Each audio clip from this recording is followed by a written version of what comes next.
नमस्कार साथियों, infusion notes के ऑनलाइन प्लेटफॉर्म पे एक बार फिर से आपका स्वागत है। डेली करंट अफेयर के सेशन में आज अपन 19 फरवरी 2025 का जो भी मोस्ट इंपॉर्टेंट करंट अफेयर है उसको डिटेल एनालिसिस और स्टैटिक्स जीके के साथ कवर करने वाले हैं। आप किसी भी गवर्नमेंट एग्जाम की तैयारी कर रहे हो, प्रत्येक एग्जाम की दृष्टि से ये क्लास बहुत ही इंपॉर्टेंट है।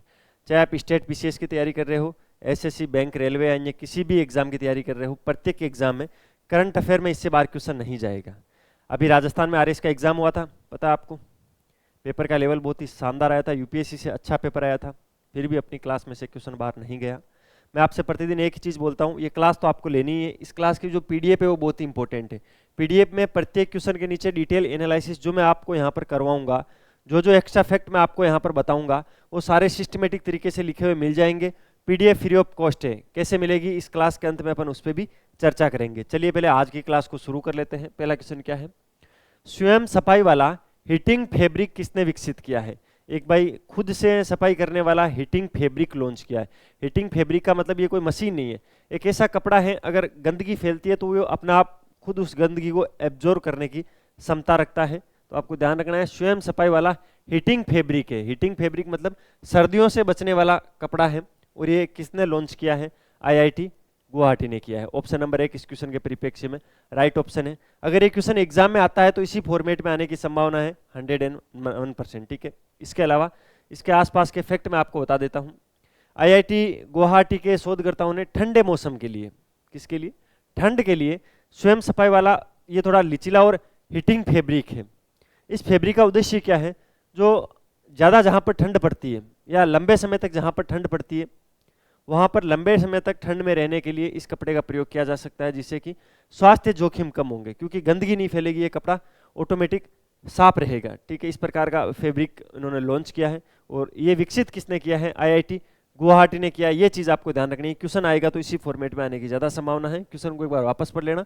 स्वयं सफाई वाला हीटिंग फैब्रिक है वो किसने विकसित किया है, आईआईटी गुवाहाटी ने किया है। ऑप्शन नंबर 1 इस क्वेश्चन के परिप्रेक्ष्य में राइट ऑप्शन है। अगला क्वेश्चन, ज्ञानेश कुमार की नियुक्ति किस पद पर की गई है। भाई ये जो ज्ञानेश कुमार शब्द है ना, आप इसको याद रखना आगामी 4 से 5 सालों में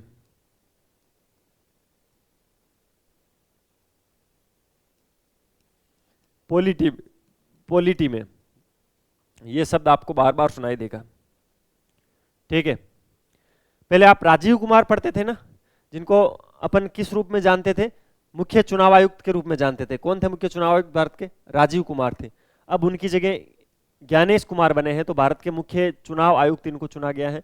और आपको पता है पॉलिटी के अंदर चुनाव आयुक्त के बारे में हर एग्जाम में क्वेश्चन आता है, तो ये करंट अफेयर का क्वेश्चन बहुत ही इंपॉर्टेंट है। अब ये करंट अफेयर का नहीं है, ये पॉलिटी का स्टैटिक्स जीके, इसलिए इसको याद रखना है। ज्ञानेश कुमार को भारत का मुख्य चुनाव आयुक्त नियुक्त किया गया है। इनकी नियुक्ति राजीव कुमार की जगह की गई है। ये केरल के 1988 बैच के आईएएस अधिकारी हैं। ये इनका मैंने बैच लिखा है, कहाँ के ये केरल के हैं। केरल के हैं, 1988 बैच के हैं। भारत के मुख्य चुनाव आयुक्त इनको नियुक्त किया गया है। अन्य आयुक्त किनको बनाया गया है, सुखबीर सिंह सिंधु और विवेक जोशी को भी अन्य आयुक्त के रूप में चुना गया है। तो ध्यान रखना है, सुखबीर सिंह सिंधु और विवेक जोशी, दो नाम ये याद रखना। और सबसे इंपॉर्टेंट जो आपको याद रखना है, ज्ञानेश कुमार, जिनको राजीव कुमार के स्थान पर भारत का नया मुख्य चुनाव आयुक्त नियुक्त किया गया है। ये केरल के हैं, 1988 बैच के आईएएस अधिकारी हैं।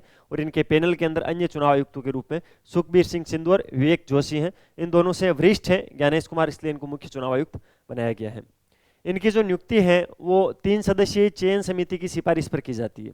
ठीक है, ध्यान रखना है, मुख्य चुनाव आयुक्त और अन्य चुनाव आयुक्तों की नियुक्ति के लिए एक समिति होती है, चयन समिति होती है, जिसमें 3 सदस्य होते हैं।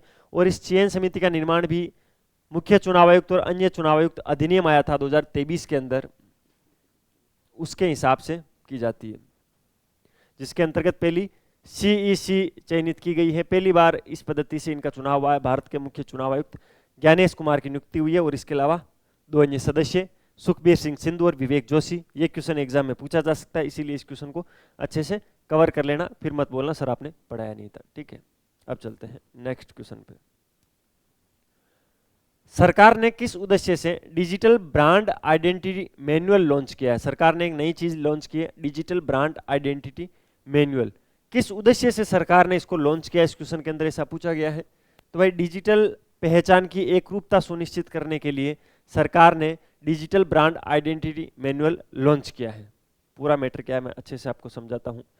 केंद्रीय इलेक्ट्रॉनिक्स और सूचना प्रौद्योगिकी मंत्रालय ने सभी जो सरकारी डिजिटल प्लेटफॉर्म है उनको मानकीकृत करने के लिए digital brand identity manual launch किया है, जिससे वेबसाइट हो गए, ऐप्स हो गए, सोशल मीडिया हो गए, उनमें एक रूपता सुनिश्चित की जा सके, उसके लिए ये पहल भारत सरकार ने की है। ठीक है, यानी अपन कह सकते हैं ये जो मैनुअल है एक खाके के रूप में काम करेगा। इस मैनुअल का उद्देश्य ये है कि नागरिक संपर्क में सुधार हो, सरकार और नागरिकों के बीच में संपर्क जल्दी हो, सरकारी सेवाओं की पहुंच है वो सुदृढ़ बने, हर व्यक्ति तक सरकारी सेवा पहुंचे। सरकारी सेवा पहुंचाने का जो तरीका है वो इस इंटरेक्शन के कारण थोड़ा सरल हो जाएगा, और रिकॉल वैल्यू को बढ़ाना भी इसका मुख्य उद्देश्य है। तो ध्यान रखना है, सरकार ने डिजिटल पहचान की एकरूपता सुनिश्चित करने के लिए digital brand identity manual launch किया है, डिजिटल ब्रांड आइडेंटिटी मैनुअल। ठीक है, ऑप्शन नंबर 2 इस क्वेश्चन के परिप्रेक्ष्य में एकदम राइट एग्जैक्ट आंसर है, तो इसका आपको ध्यान रखना है। अब चलते हैं अगले क्वेश्चन पे, बड़ा ही शानदार क्वेश्चन है। एक्सिस बैंक ने किस उद्देश्य से प्रीवी के साथ साझेदारी की है? एक्सिस बैंक और प्रीवी ने कल एक साझेदारी की थी, किस लिए की है? डिजिटल भुगतान को बढ़ावा देने के लिए, डेटा गोपनीयता अनुपालन सुनिश्चित करने के लिए, ग्राहकों को नए निवेश विकल्प प्रदान करने के लिए, बैंकिंग सेवाओं में कृत्रिम यानी एआई लागू करने के लिए। तो भाई इसके अंदर ऑप्शन नंबर 2 राइट ऑप्शन है, डेटा गोपनीयता अनुपालन सुनिश्चित करने के लिए एक्सिस बैंक ने प्रीवी के साथ साझेदारी की है। एक्सिस बैंक ने डिजिटल व्यक्तिगत डेटा संरक्षण अधिनियम डीपीडीपी जिसको अपन बोलते हैं, और ये अधिनियम आया था 2023 के अंदर, उसका अनुपालन करने के लिए प्रीवी के साथ सहयोग किया है। और ऐसा करने वाला ये भारत का पहला बैंक है, तो आपको ध्यान रखना है भारत का पहला बैंक है एक्सिस बैंक, जिसने डिजिटल व्यक्तिगत डेटा संरक्षण अधिनियम 2023 की अनुपालना करते हुए प्रीवी के साथ सहयोग किया है या साझेदारी की है। ये साझेदारी जो होगी वो ग्राहक गोपनीयता, सहमति प्रबंधन, विनियामक रिपोर्टिंग, इन सभी तत्वों को मजबूत करने के लिए ये किया गया है। तो ध्यान रखना है, ऐसा पहला बैंक बना है एक्सिस बैंक, प्रीवी के साथ साझेदारी की है डेटा गोपनीयता अनुपालन सुनिश्चित करने के लिए। तो इसमें से कोई सा भी फैक्ट है वो एग्जाम के अंदर आ सकता है, इसीलिए इस क्लास की जो डिटेल एनालिसिस की पीडीएफ है उसके लिए मैं आपको बार बार बोलता हूं कि क्लास ले लिया करो। अच्छी बात है, क्लास अगर ले लोगे तो आपको चीज़ें लंबे टाइम तक याद रहेगी, लेकिन इस क्लास की पीडीएफ भी तो आपको जरूर लेना है, फिर आप एग्जाम टाइम में करंट अफेयर कहाँ से पढ़ोगे? अच्छा, अभी ये क्लास से लोगे, फिर एग्जाम टाइम में किसी दूसरे प्लेटफॉर्म से या दूसरी बुक से पढ़ोगे तो फिर कंफ्यूजन ज़्यादा होगा ना, है ना। इसीलिए ये पीडीएफ ले लिया करो, फ्री ऑफ कॉस्ट है, इसके लिए कोई चार्ज तो आपको देना नहीं पड़ रहा है। ये नंबर है 9887809083, आपको इस पर सीधा सीधा सिंपल मैसेज करना है, सर आपकी जो डेली करंट अफेयर की क्लास होती है उसके में पीडीएफ चाहिए। बिल्कुल फ्री ऑफ कॉस्ट आपको हमारी टीम या तो खुद जोड़ देगी, आपको एक लिंक दे देगी, उससे आप उस ब्रॉडकास्ट चैनल को ज्वाइन कर लेना। वहाँ पर आपके नंबर किसी को शो नहीं होंगे, आप भी किसी के नंबर नहीं देख सकते हो, लेकिन वहाँ करंट अफेयर आएगी, एक जैसे ही क्लास होगी उसके बाद में करंट अफेयर आपको वहाँ पर मिल जाएगी, और 99% तो क्लास से पहले ही करंट अफेयर मिल जाती है वहाँ पर। तो देख लिया करो, ज्वाइन कर लिया करो, अच्छा रहेगा।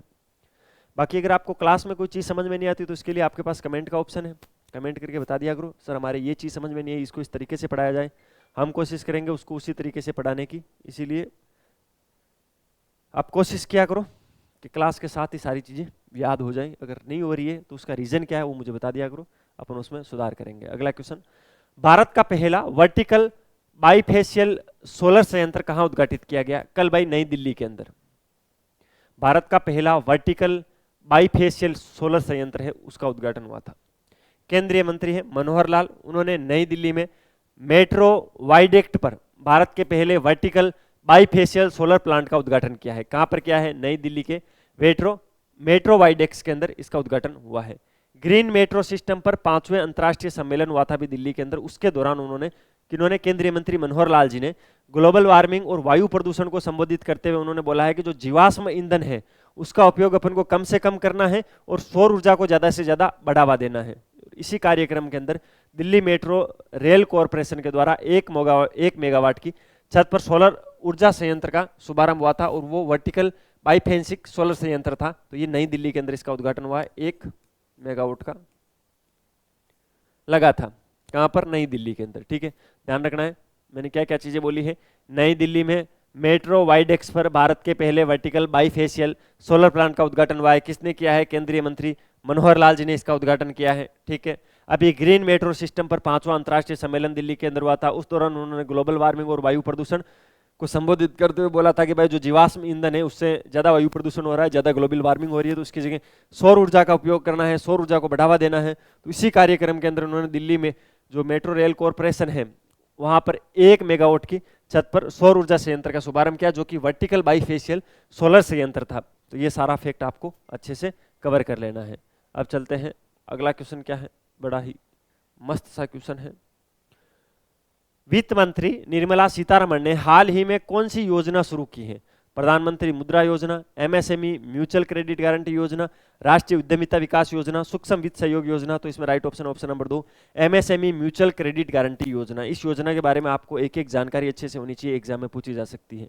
अभी वर्तमान में केंद्रीय वित्त मंत्री है निर्मला सीतारमण। उन्होंने मुंबई में एमएसएमई को मशीनरी और उपकरणों के लिए 100 करोड़ रुपए तक की बिना किसी जमानत के ऋण देने की योजना लागू की है।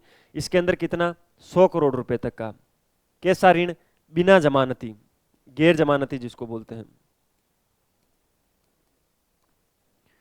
गैर जमानती ऋण उपलब्ध करवाया जाएगा। किसके लिए? मशीनों के लिए। ठीक है, मशीनरी और या कोई फैक्ट्री में उपकरण चाहिए तो इसके लिए एमएसएमई को ये ऋण दिया जाएगा। ये पहल विकास को बढ़ावा देने के लिए पिछले 3 बजट जो लगातार आ रहे हैं उसके अंदर एमएसएमई पर विशेष ध्यान केंद्रित किया जाता है। तो आपको पता है एमएसएमई को लेकर सरकार थोड़ी सतर्क है। उन्होंने भारत के अंदर मजबूत निवेश रिटर्न और रक्षा विनिर्माण केंद्र के रूप में महाराष्ट्र के उद्योग का उल्लेख भी इस कार्यक्रम के अंदर किया था। और उन्होंने इसके साथ ही एमएसएमई म्यूचुअल क्रेडिट गारंटी योजना का शुभारंभ किया, जिसके अंदर 100 करोड़ रुपए दिए जाते हैं। भाई ये चीज ध्यान रखना है, गैर जमानती ऋण है ये, और ये किसके लिए दिया जाता है? मशीनरी और उपकरणों के लिए ये ऋण प्रोवाइड करवाया जाता है कि आप इन पैसों से कोई मशीनरी खरीद लो या कोई उपकरण आप इससे परचेज कर लो अपने बिजनेस के लिए। अगला क्वेश्चन, अच्छा ये क्वेश्चन वापस नेक्स्ट चेंज। सरकार ने कितने युवाओं के प्रशिक्षण के लिए एआई यानी आर्टिफिशियल इंटेलिजेंस फॉर एंटरप्रेन्योरशिप कार्यक्रम लॉन्च किया है? तो भाई 1 लाख युवाओं को प्रशिक्षण दी जाएगी, ट्रेनिंग दी जाएगी, एआई की ट्रेनिंग दी जाएगी, जिससे वो क्या बन सके? एंटरप्रेन्योर बन सके, उद्यमी बन सके, नए उद्यमी बन सके। उसके लिए भारत सरकार है वो 1 लाख युवाओं को, ये संख्या आपको याद रखनी है, एआई यानी आर्टिफिशियल इंटेलिजेंस फॉर एंटरप्रेन्योरशिप के लिए प्रशिक्षित कर रही है। एमएसडीई और एनएसडीसी और इसके साथ में इंटेल इंडिया, ये तीनों कंपनियां मिलकर युवा इनोवेटर्स के लिए एआई अवधारणाओं को सरल बनाने के लिए AI for entrepreneurship model launch किया है। तो किस किसने? एमएसडीई बोल रहा हूं मैं, क्या बोल रहा हूं? एमएसडीई। इसके अलावा दूसरा जो मैं बोल रहा हूं एनएसडीसी बोल रहा हूं, इंटेल इंडिया। ये तीनों कंपनियां मिल रही है, तीनों कंपनियां मिलकर काम क्या कर रही है? युवा जो इनोवेटर्स हैं उनके लिए एआई अवधारणाओं को सरल बनाने के लिए एआई फॉर एंटरप्रेन्योरशिप मॉडल इन्होंने लॉन्च किया है। इस कार्यक्रम का उद्देश्य क्या है? 2025 तक, कब तक? 2025 तक, यानी इसी साल के अंदर, 1 साल के अंदर 1 लाख युवाओं को प्रशिक्षित करना है, ट्रेनिंग देना है। व्यवहारिक एआई अनुप्रयोगों के साथ उद्यमशीलता की सोच को बढ़ाना है। यानी एआई आप जानते हो, अच्छी बात है, आर्टिफिशियल इंटेलिजेंस के बारे में आप जानते हो, लेकिन आप उसको अप्लाई कैसे करोगे अपने बिजनेस में, अपने व्यवहार के अंदर, उसको बताया गया है कि आप इस एआई को, एक चीज होता है किसी चीज को अपन जानना, दूसरी चीज है जैसे अपन मान लो गाड़ी चलाना जानते हैं, जानने का मतलब क्या? अपन को पता है पहले क्लच दबाना है, उसके बाद में गियर शिफ्ट करना है, उसके बाद में धीरे धीरे एक्सलेट करते हुए क्लच को छोड़ना है, स्टीयरिंग को सही पकड़ना है, तब गाड़ी आगे चलेगी। ये चीजें आपको पता है, लेकिन एक ये चीज होती है, एक ये होती है कि आपको गाड़ी में बिठाया जाए, चाबी दी जाए कि अब तू इसको चला, ये करके दिखा, ठीक है। इसी प्रकार एक एआई के बारे में जानकारी लेना, और दूसरा है कि उस एआई को अप्लाइड करना, उस अप्लाइड करना, व्यवहारिक रूप से अप्लाइड करने के लिए ये मॉडल लॉन्च किया गया है, एआई फॉर एंटरप्रेन्योरशिप। ठीक है, ध्यान रखना है। 1 लाख युवाओं को 2025 के अंदर एमएसडीसी, एनएसडीसी और इंटेल इंडिया, ये तीनों कंपनियां मिलकर इस पर सहयोग करेगी, और 2025 तक 1 लाख युवाओं को इसकी इंटर्नशिप देनी है और प्रशिक्षण देना है, इनको ट्रेनिंग देनी है। फिलीपींस में तिरुवल्लुवर की प्रतिमा का अनावरण कहां पर हुआ है? भाई पहली चीज तो ये ध्यान रखना, अभी नई हाल ही में तिरुवल्लुवर की नई प्रतिमा का अनावरण किस देश में, आपसे ये भी पूछा जा सकता है। आपको बिल्कुल नहीं घबराना है, फिलीपींस जवाब दे देना है। फिलीपींस में कहां पर हुआ है? सेबू के गुलास कॉलेज ऑफ मेडिकल, जीसीएम में हुआ है, गुलास कॉलेज ऑफ मेडिकल। भारतीय राजदूत हर्ष कुमार जैन ने फिलीपींस के प्रसिद्ध, ये पता है कौन, ये तिरुवल्लुवर है कौन? पहले इनके बारे में आपको जानकारी होनी चाहिए।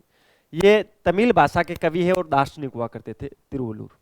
इनकी प्रतिमा है, उसका अनावरण हुआ है। अनावरण कहां पर हुआ है? सेबू के गुलास कॉलेज ऑफ मेडिकल के अंदर हुआ है।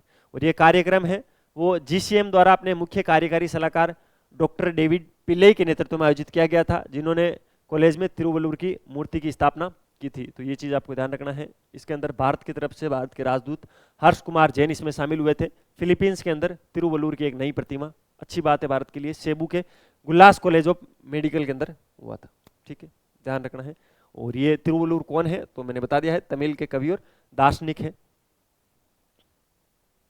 चलो भाई, ये था भाई 19 फरवरी 2025 का इंडिया का मोस्ट इंपोर्टेंट करंट अफेयर, जिसको मैंने डिटेल एनालिसिस स्टैटिक्स जीके के साथ कवर करवाने की कोशिश की। अगर आपको वीडियो की क्वालिटी, कंटेंट की क्वालिटी और हमारी मेहनत अच्छी लग रही है तो लाल वाला बटन दबाकर चैनल को सब्सक्राइब जरूर करना, बेल वाला आइकन प्रेस करना। उससे क्या होगा, नए वीडियो की नोटिफिकेशन आपको सबसे पहले मिलेगी और हमें मोटिवेशन मिलेगा, हमें अच्छा लगता है। अच्छे अच्छे कमेंट क्या करो यार, अगर आप अच्छे अच्छे कमेंट करोगे तो हमें अच्छा लगेगा। बाकी पीडीएफ कैसे लेनी है, नंबर वगैरह मैंने आज पहले ही प्रोसेस बता दिया है, पीडीएफ जरूर ले लेना। ठीक है, मिलते हैं कल फिर नए सेशन के साथ। तब तक अपनी तैयारी जारी रखो, अपने स्वास्थ्य का ध्यान रखो। टेक केयर, जय हिंद।